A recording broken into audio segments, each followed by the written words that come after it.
education টিকে Assam channel সকলোকে স্বাগতম জনাইছোঁ আৰু এটা বহুত ডাঙৰ আপডেট সেইটো আপডেট হ'ল যে শিক্ষামন্ত্ৰী আপোনালোকৰ টুইটাৰ যোগে জনাইছে যে the online admission portal Darpan will B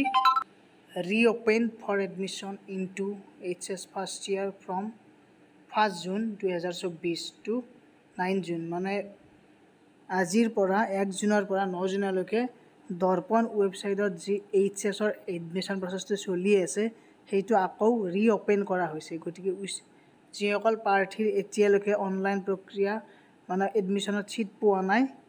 গতিকে তেওঁলোকে আকৌ এডমিশ্যন লিংকত যাই কিনে তেওঁলোকৰ এডমিশ্যন কৰিব পাৰে যিসকলে কৰা নাই এতিয়াও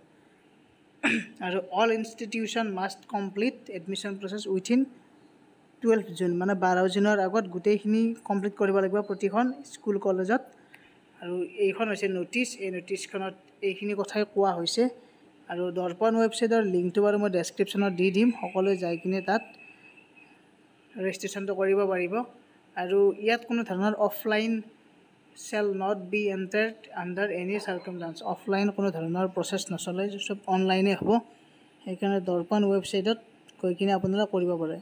1 জুনৰ পৰা ষ্টাৰ্ট হৈছে একেবাৰে 9 জুনলৈকে থাকিব